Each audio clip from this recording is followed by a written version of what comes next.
फिक्र नहीं मर जाने की मिट जाने की, अन्याय नहीं होने देंगे, और जब तक है सांस इस सीने में, आए मेरे प्यारे वतन तेरा शीश कभी। सेना को आप यंग ब्लड करना चाहते हैं, अच्छी बात है, होनी चाहिए। सेना का इस देश का जो प्रमुख हो वो भी तो मजबूत होना चाहिए ना।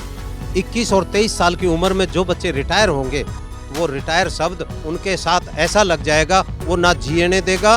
हमें भी खुद को ट्रेनिंग लेने के लिए 1.5 साल लगा था। कोई मामूली बात नहीं, कोई बच्चों का खेल नहीं है। उसके ऊपर हिट भी नहीं कर सकता। वो दुश्मन को मारने के बजाय कहीं अपने ही आदमी को मार डालेगा। बहुत गलत है, तोड़ फोड़ नहीं करना चाहिए। बेटा ये तोड़ फोड़ करने से नेताओं का नुकसान नहीं है, ये हमारा देश की प्रॉपर्टी है।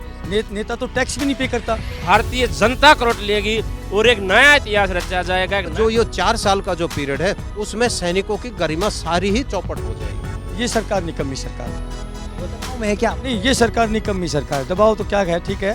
देश का दुर्भाग्य है, हमारे देश के नेता सैनिकों की पेंशन जो है का वजन नहीं उठा पा रहे हैं। नमस्ते, मेरा नाम बाबर है, आप देख रहे हैं सुपर न्यूज़ 24। आज हमारे साथ बातचीत करने के लिए कुछ पूर्व सैनिक मौजूद है। बातचीत करेंगे अग्निपथ स्कीम के बारे में, क्योंकि बीजेपी कहीं ना कहीं कहती है, सरकार कहती है कि स्कीम जनता के लिए, यह स्कीम उन युवाओं के लिए फ़ायदेमंद है जो सेना में जाना चाहते हैं। ये क्या सोचते हैं, आइए इनसे जानते हैं। सबसे पहले आप सबों का स्वागत है हमारे चैनल में। धन्यवाद सभी को, जय हिंद जय भारत। सबसे पहला सवाल होगा सर, सरकार कहती है कि ये एक अवसर है सबको सेना में जॉब करने का, क्या सोचते हैं? ठीक है, मैं मानता हूँ सेना में जॉब करने का हर व्यक्ति को गौरव प्राप्त होना चाहिए, मैं मानता हूँ। क्योंकि लेकिन ये इजराइल जैसा नहीं है कि वहाँ की संख्या कम है। वहाँ लोगों को सेना बुलाती है तो पर भी लोग वहाँ पर जाके राजी नहीं है, इसलिए कंपल्सन किया है।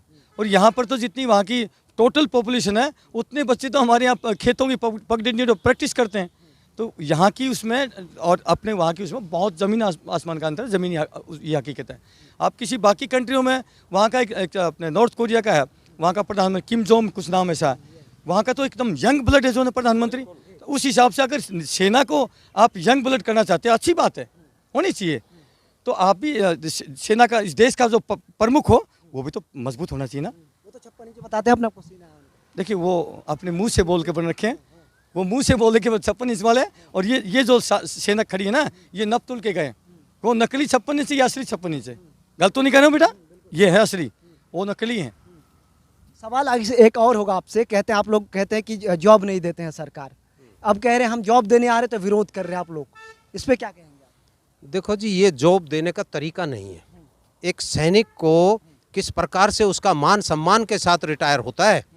अब ये जो 21 और 23 साल की उम्र में जो बच्चे रिटायर होंगे, तो वो रिटायर शब्द उनके साथ ऐसा लग जाएगा, वो ना जीने देगा और ना वो सैनिक जी सकेगा। वो सैनिक कहलाने के योग्य नहीं। क्योंकि भारत की सेना से जो भी रिटायर होता था, उसकी कलर सर्विस कम से कम 5 साल तो होनी चाहिए थी। इन्होंने तो कलर सर्विस को भी ख़त्म कर दिया। क्योंकि एसएस यानी कि शॉर्ट सर्विस कमीशन वाले थे, उनकी भी कम से कम 5 साल एज रखी हुई थी। इन्होंने तो वो भी घटा करके 4 कर दिया। यानी कि सैनिक का जो दायित्व है या सैनिक की जो परंपरा है, उसको बिल्कुल ही ख़त्म कर रहे हैं। कुछ दिनों के बाद मुझे लग रहा है सैनिकों का नाम ही खत्म हो जाएगा, सेना नहीं रहेगी, मुझे लग रहा है। तो कह रहे हैं अग्निपुत्र होगा, अग्निवीर कैसे अग्निपुत्र होगा? ये अग्निपुत्र नहीं है ना, ये अर्जुन के तुलीर के बाण बन सकते हैं। इनको तो अपने शरीर का जो है, मैं सेना शारीरिक प्रशिक्षण विभाग में रह चुका हूं, और वहां हमें भी खुद को ट्रेनिंग लेने के लिए 1.5 साल लगा था। एपीटीसी कोर में रिमर्स होने के लिए कोई मामूली बात नहीं, कोई बच्चों का खेल नहीं है। उसमें जिम्नास्टिक है, स्पोर्ट्स की काफ़ी इवेंट है, 24 इवेंट है। उन इवेंट में, हर इवेंट में कुछ ना कुछ क्वालिटी होनी चाहिए, तब बनता। 2 साल ऐसे ही गुजर जाएंगे, उसके बाद 2 साल 1 साल तो छुट्टी में बीत जाएगा भाई। 6 महीना ट्रेनिंग के लिए हो गया, 1.5 साल बीत गया। उसके बाद ये क्या होगा? क्या 1.5 साल में उसकी आंखों के अंदर ये भी नहीं समझ पाएगा कि भाई सैनिक होता क्या चीज़ है। ना वो अपनी ड्यूटी समझ सकता, और वो बताए हुए मतलब निशाने पर, वो पॉइंट ऑफ इम्पैक्ट कहते हैं, उसके ऊपर हिट भी नहीं कर सकता। वो दुश्मन को मारने के बजाय कहीं अपने ही आदमी को मार डालेगा। ये एक गलत फैसला भी हो सकता है। गलत फैसला हो सकता है, इसमें कोई दो राय। आपसे एक सवाल और पूछूंगा मैं, कि ये कहना चाहता हूँ कि सरकार ने कह दिया कि ये हम बिल वापस नहीं लेंगे, अब क्या करेंगे? किसान बिल के लिए बोला था वापस। वो तो जवान थे, बूढ़े थे, जब वो बूढ़े जीत सकते थे, जवान है, नौजवान है। और इनकी अगुवाई फौजी कर रहे हैं, पूरे देश के फौजियों के फ़ोन आ रहे हैं। बहुत ज़बरदस्त जो है ना, हम करेंगे शांतिप्रिय, इतना मैं आश्वासन देता हूँ। फौजी आदमी कभी तोड़ फोड़ में, इनडिसिप्लिन वे में हम जो है विश्वास नहीं रखते। हम शालीनता से, जैसे हमारे अन्ना जी बोलते थे ना कि नाक दबा देंगे, वो नाक दबाना हम भी जानते हैं। वो भी अन्ना, वो भी फौजी थे, हम भी फौजी हैं। नाक दबाना हम जानते हैं। नाक दबेगा तो अंदर जो ना टीओडी अंदर जा रखा है मोदी साहब के या इस बीजेपी सरकार के, वो नाक दबाने से सब बाहर आ जाएगा, सब वापस हो जाएगा। सर एक सवाल आपसे है कि इस तरह का तोड़ फोड़ जो कर रहे हैं, विरोध करना सही है? लोकतंत्र देश में विरोध कर सकते हैं, लेकिन तोड़ फोड़ क्या सही लग रहा है? ये जायज? बहुत गलत है, तोड़ फोड़ नहीं करना चाहिए। ये मैं अपने जवानों से, जो हमारे भाई हैं, हम लोग सैनिक होने के नाते हम देश के रक्षक हैं, और कहीं न कहीं जो लड़के तोड़ फोड़ कर रहे हैं वो भी देश के रक्षक बनने जा रहे हैं। तो इसका मतलब ये नहीं होता कि भारत सरकार का कहीं नुकसान करें। हाँ, विरोध करना सबको बनता है। आज हमारी भारतीय जनता पार्टी है, तो इसकी सारी पार्टियां मिल करके विरोध कर रही हैं। कल को दूसरी पार्टी होती है तो भी भारतीय जनता पार्टी होती तो यहाँ विरोध करती, इसमें कोई शक नहीं, शांत नहीं बैठती। तो इसलिए मैं उन नौजवानों से प्रार्थना करूँगा कि कहीं न कहीं देश का नुकसान न करें। बाकी आप अपनी मांग रखिए, और क्यों नहीं मानेगी भारतीय जनता पार्टी, जिन्होंने जो ये नियम लाया है। किसानों ने भी अपना मांगा था मांग, और उनका सरकार मानी थी। तो ऐसे मैं उम्मीद करता हूं कि जवान भी अपने अड़ा रहेगा तो जरूर उनकी मान्य होगी। मैं एक चीज़ कहना चाहूँगा, तोड़ फोड़ का मैं ऊपर कहना चाहूँगा। साथी, हम लोगों ने तभी निर्णय लिया, देश में तोड़ फोड़ हुई उसके बाद, उससे पहले का हमारा एक वीडियो बता दीजिए। हम आराम से घर बैठे थे, कोई बात नहीं है, ये निपट लेंगे, समझा देंगे बच्चों को। लेकिन ज़्यादा आगज़ नहीं, तोड़ फोड़ होने लगी, तभी हम लोगों ने ये निर्णय लिया कि देश को बचाना चाहिए। मेरे सारे वीडियो के अंदर मैंने हाथ जोड़ के युवाओं से आज भी मैं करता हूँ कि बेटा, ये तोड़ फोड़ करने से नेताओं का नुकसान नहीं है, ये हमारा देश की प्रॉपर्टी है। नेता तो टैक्स भी नहीं पे करता, ये तो जितनी संपत्ति बनती है देश की, वो जनता के टैक्स के पैसे से बनते हैं। ये हमारी संपत्ति, नेता के बाप की संपत्ति नहीं है। ये तो चाहते हैं कि ये संपत्ति तोड़ फोड़ हो, दोबारा से ठेके निकले, उनमें कमीशन खाने को मिलेगा। बेटा, ये तो खुश हो रहे हैं। तो इसलिए मेरी विनती सभी से, मैं आज भी अगेन आपसे रिक्वेस्ट करता हूँ, जो तोड़ फोड़ है, उग्र प्रदर्शन है, ये इसका कोई जो है समाधान नहीं निकाल सकता। शांति से हम पंचायत करेंगे, महापंचायत करेंगे, और उस महापंचायत में देखो जन संसद होगी साहब। ये लोग जो डुप्लीकेट जन संसद है ना इस देश की, उससे बड़ी वो जन संसद होगी। सुनने में एक सवाल और है, अजय डोभाल जी ने कहा है कि जितने भी लोग प्रदर्शन कर रहे हैं, विरोध कर रहे हैं, वो सेना में जाने लायक ही नहीं है। ये सवाल आपसे क्या कह रहे हैं? आप सोचते हैं कि ये बच्चे लायक है या? बेटा ऐसा है, जो बच्चे सुबह भोर में उठ के 4-4 बजे पसीना बहाते हैं, मैं तो गांव से हूँ, हरियाणा से हूँ मैं। एक एक बच्चा इतना प्रैक्टिस करता है, शायद उस टाइम हम भी नहीं करते थे, ईमानदारी से कह रहा हूँ। एक एक बच्चा ऐसा लंबी हाइट, उसका बॉडी जैसा बिल्कुल एकदम जैसे होता है ना घोड़ा की तनी हुई बॉडी, मैं तो देखता हूँ तो मेरे को खुशी लगती है। इतनी मेहनत करके उन्होंने अपने आप को तैयार कर रखा फिजिकल वे में, और ये डोभाल साहब करेंगे वो फिट नहीं है। कैसी बेतों की बात करते हैं डोभाल जी, आपको भगवान सद्बुद्धि दे दे, मेरी विनती है, ऐसे बेतों की बात मत करिए। सर आपसे एक सवाल है, अगर ये जो कानून वापस नहीं ले तो आप लोग क्या करेंगे आगे? हम क्या करेंगे वो तो भविष्य के गर्भ में हैं। जैसे कि बताया गया है 26 तारीख को उसकी घोषणा करने जा रहे हैं, और कानून वापस ना ले, हम ये ना चाहते कानून में संशोधन कर दे। अभी 4 साल का बोले, इसने 5 साल कर दे, 5 साल का एक पार्ट कर दे, 10 साल का करे, 15 साल का करे, 20 साल का करे, 25 साल का करे, 30 साल का करे। जिसमें जितनी क्षमता है, जिसमें जितने देशभक्ति का भाव है, जिसमें सैनिक बनने की शक्ति है, वो अपने समय निर्धारित कर ले और सेवा कर दे, तो इसमें समस्या भी मिट जाएगी, इधर युवा भी खुश हो जाए, इधर सरकार भी खुश हो जाए। लेकिन हर कानून बनने पर वाद विवाद खड़ा हो रहा है। जब देश की नब्ज को नहीं पहचान रहे, देश क्या चाह रहा है, उसको क्या चाहिए, ठीक है, उसको भूख किस चीज़ की, इसको परोसा किया जा रहा है, जबरदस्ती खाओ खाओ खाओ, जब नहीं हो रहा है तो क्यों इसलिए ऐसा काम हो रहा है देश में। महान देश का कति बेड़ा गर्क होने पर है, कभी विश्व गुरु था, विश्व के चलने के लायक भी नहीं छोड़ रखा है, और यहाँ से भारतीय राजनीति करोट लेगी और भारतीय जनता करोट लेगी, और एक नया इतिहास रचा जाएगा, एक नया विकल्प देश के सामने आ रहा है, जब जिसको देश की जनता हाथों हाथ लेगी, और वो सर्व हित में होगा, राष्ट्र हित में होगा, जनहित में होगा, सबके भले और कल्याण में होगा। ऐसा विकल्प हम लेकर एक सवाल और है, सवाल पूछता हूँ कि सेना प्रमुख कहते हैं, प्रेस कॉन्फ्रेंस करते हैं, अच्छा है, आप लोग विरोध करते हैं उनका, ये समझ नहीं आता जनता को। देखिए, देखो, सैनिकों के अंदर स्वदेशी की भावना हो जागनी चाहिए, और वो तभी जगती है जब उसको स्वदेशी के बारे में कुछ पता हो। महर्षि दयानंद जैसे व्यक्ति ने, महान व्यक्ति ने अंग्रेज़ों के राज में भी इन महान क्रांतिकारियों को पैदा किया था, उसकी बदौलत आज हम खुली हवा में सांस ले रहे हैं। अब उस समय भी अंग्रेज़ों के टाइम पर भी सेना में जाना उन्होंने छोड़ दिया था कि अंग्रेज़ों की सेना में हम भर्ती नहीं होंगे, और अंग्रेज़ गांव से पकड़ पकड़ के उसमें भर्ती करते थे।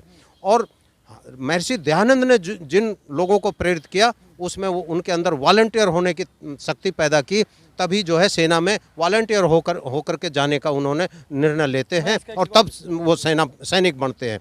लेकिन अब जो ये 4 साल का जो पीरियड है उसमें सैनिकों की गरिमा सारी ही चौपट हो जाएगी।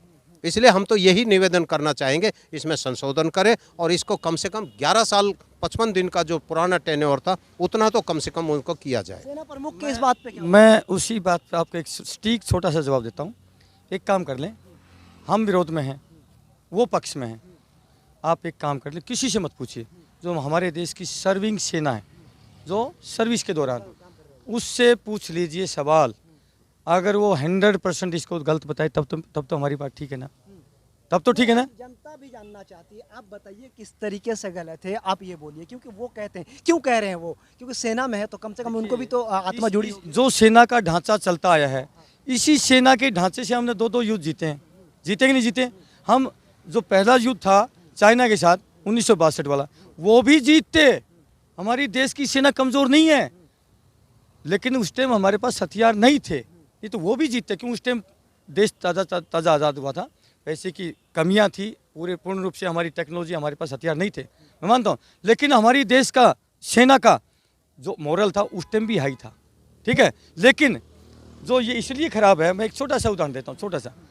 मान लिया 4 साल के जो सोल्जर है, भाई 4 साल में तो रिटायरमेंट हो जाए, जिसकी 3-3.5 साल में नौकरी हुई है, युद्ध लग गया 3-3.5 साल में हमारी एक मैप रीडिंग होती है, map reading 4th, map reading 3, map reading 2, map reading 1, MR1 जिसको बोलते हैं, स्पेशल होती है। वो मैप रीडिंग किस लिए होती है पता है?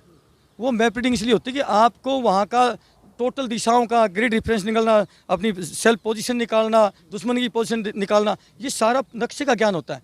ये सारा सिखाया जाता है हमें प्रैक्टिकल। उसकी क्लास चलती है 6-6 महीने की, 6-6 महीने की क्लास चलती है। तब जाकर के एक सोल्जर को पता चलता है कि लड़ाई के दौरान हमारे पास मैप और कंपास होता है, मैप और कंपास होता है। उस मैप कंपास में तो हम देखते हैं कि रख करके किस साइड में कौन सा GR क्या है, दुश्मन की पोजीशन कहाँ पर है, पाकिस्तान किस साइड में।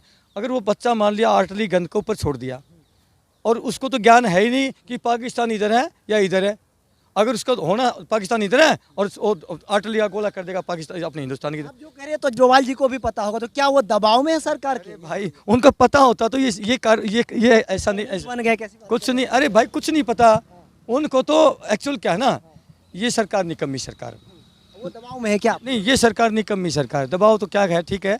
एक्चुअली इन्होंने इसी सरकार ने अपने अटल बिहारी वाजपेयी जी के वक्त में हमारी पैरामिलिट्री फोर्सेस की जो है पेंशन को तोड़ दिया। अब ये सेना की पेंशन तोड़ रहे हैं, घुमा करके सेना की पेंशन तोड़ रहे हैं। तो कहीं न कहीं ये सेना की पेंशन का बोझ नहीं उठा पा रहे हैं, यानी कि ऐसे निकम्मी सरकार क्या करेगी बताइए, जो सेना की पेंशन का बोझ नहीं उठा पाएगी, क्या करेगी? ये खाली कुछ, इसके अलावा कुछ नहीं है।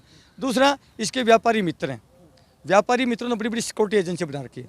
एक क्लाज होता है कि एक्स सर्विसमैन मिलेगा तो उसकी तो ना अच्छी सैलरी मिलती है सरकार से, ये ठेके तो ले लेंगे सिक्योरिटी गार्ड के, इनको मिल जाएंगे, आका बैठे यहाँ पर, और वहाँ से लेंगे 20,000, वहाँ देंगे उसको 12,000 पकड़ाएंगे सिक्योरिटी में। मतलब हल्दी लगे ना फटकरी, रंग चोखा है। ऐसा धंधा, ऐसी फैक्ट्री कहाँ होगी साहब? तो जिसमें प्रोडक्ट ना बनाना ना बेचना, तो इससे बढ़िया धंधा कुछ नहीं। क्योंकि उनके जो अडानी अंबानी साहब जो है ना, जो है मित्र हैं, तो ये सारी चीज़ें हो रही है और कुछ नहीं साहब। हमारी सेना को चौकीदार पैदा किया जा रहा है। मैं सेना की जो खासियत है वो बताना चाहूँगा कि जो 1962 का जो चीन युद्ध हुआ था उसके अंदर हमारे जवानों के पास 13 कमाऊ रेजिमेंट की चार्ली कंपनी ने भाग लिया था, और उस समय सैनिकों ने, उनके पास राशन पानी और यहाँ तक के गोला बारूद भी समाप्त हो गया था। तो तब भी क्या नाम जो है उन सैनिकों ने राइफल को एक डंडा समझ करके तब चाइनीज़ लोगों से युद्ध किया था, और उसमें उनकी वीरता को देख करके चाइना के ऑफिसरों ने भी जाते समय ये कहा, जब शांति हो गई थी, बोला ब्रेव हीर।